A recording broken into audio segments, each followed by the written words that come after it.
What are you doing here? Unstable Build 42 multiplayer is out. Go play with your friends. If you came here just for the important bits of Unstable Build 42.13, I can't give them to you yet. I have not had time to thoroughly investigate all of the changes, many of which are likely bugs that will be fixed soon anyway. If you hate dealing with bugs, I recommend waiting a patch or two for the most egregious to be patched. What I can do is discuss what I've experienced so far. I'll get around to the new trait and ability to wear satchels with backpacks. Before that, let's get the litany of bugs out of the way. Aside from combat, multiplayer is quite buggy. As many have noticed, pretty much no mods work as expected of a big update. If you have the error that prevents your main menu from loading, you can go to your user Zomboid folder and delete the appropriate text file in the mod folder. Doing so will turn off all of your mods and allow you to properly start the game.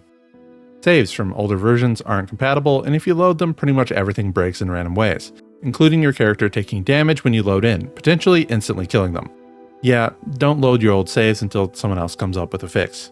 From this point, I'll be talking about multiplayer. Single player is different and has different bugs, although I hear it's got plenty of the same bugs this time around too. TV shows don't grant experience, and while you can learn the recipes from certain episodes, you might forget the recipe if you log out and back in. Stamina regen is suspiciously slow at times. If you sit in a car, it goes much faster. Having to bring a car around with you everywhere so you can sit in it is truly American behavior. Muscle strain fades away a lot faster than usual. It's not even a worry on a zero strength character. We don't seem to be gaining experience in Nimble. Also, skills have preset experience gain bonuses instead of the ones you took. That sucks because we all tried to specialize and potentially ended up with the same bonuses. Pretty much every action you take has a low chance to bug out and not happen. This can lead to funny things like infinitely eating a burrito. I think it's desync causing it since it happens less often on servers with lower ping. After sharpening something, you have to drop it to see if it actually sharpened or not. This is true for many things that have their stats updated through an action, such as filling buckets with water. Picking up stuff, sometimes it doesn't work until someone else does it for you. Organized and disorganized do not appear to be working in multiplayer. In fact, traits that used to be exclusive are not. You can be both a fast reader and a slow reader, for example. I recommend taking a second look at your traits to make sure you aren't wasting points.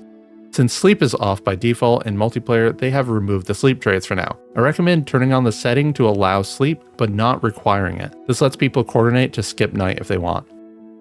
Alright, that's enough with bugs.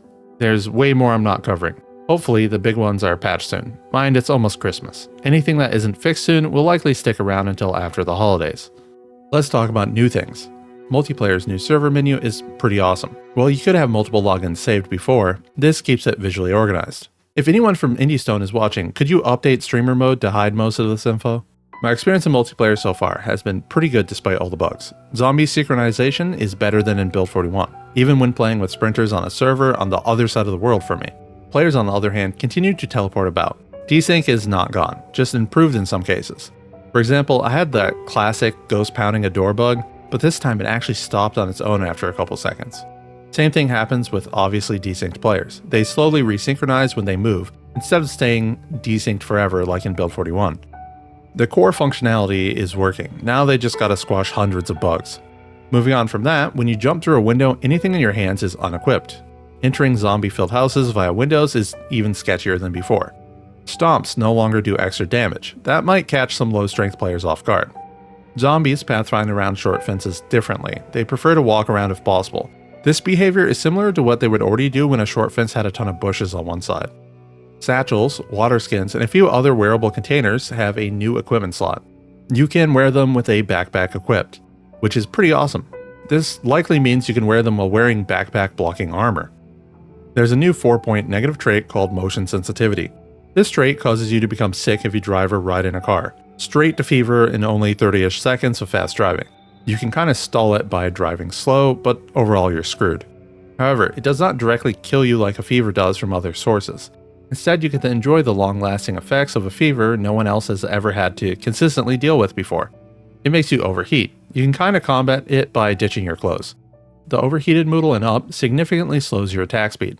Fighting like that sucks. It also makes you thirstier. Losing your sickness is even worse. It decreases incredibly slowly and does not decrease when you are moving. Yes, just walking prevents it from going away. Sitting speeds up how fast it fades, but nowhere near fast enough. This is obviously overtuned and will need to be balanced. Due to it sharing the same Moodle as the other forms of sickness, if you're affected by those while already at the fever Moodle, you immediately start taking damage. This will kill you if you let it go on long enough. Stay away from stacks of corpses and poisonous food. If you are never going to get in a car, this is free points. The risk of it taking an hour for the effects to wear off is too great to recommend this trait. Considering you can prevent it from wearing off by walking, your experience will greatly vary. In single player, if you only drive right before you sleep, it might not be that awful. Still terrible though.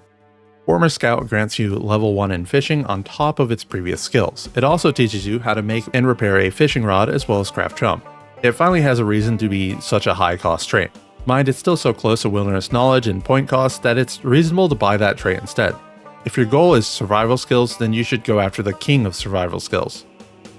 You no longer have to pick up or discard items when foraging to get all the experience. You gain it as soon as you spot the item. Discarding has been removed. They also added a mechanic that makes spotting items from farther away grant more experience. It bases the distance off of the initial arrow pop-up, not when you finish discovering it. Since foraging levels up fast, there's no reason to interact with the mechanic, but if you want to, you can crouch walk around for a slight range bonus, or walk around in combat stance for a much larger range bonus at the cost of speed. They made Axpert, the unique trait from Lumberjacks, speed up axe swings again. Inventative now lets you learn the generator recipe, how to work on cars, and growing seasons one level earlier. This takes it from a trait you only ever choose if you know you'll never get to read recipe books, to a prime choice for cutting down that generator grind with your extra points. Smoking reduces stress for non-smokers. Don't bother. It's a small amount, and if you try chain smoking, you'll get sick unless you have the smoker trait. Chamomile, honey, and mint helps reduce the flu when brewed in a hot drink. Considering multiplayer is the only time most people experience winter and colds, that is perfect timing to help ease the pain. Speaking of which, go have fun playing multiplayer like me. You can catch me on Twitch most weekdays.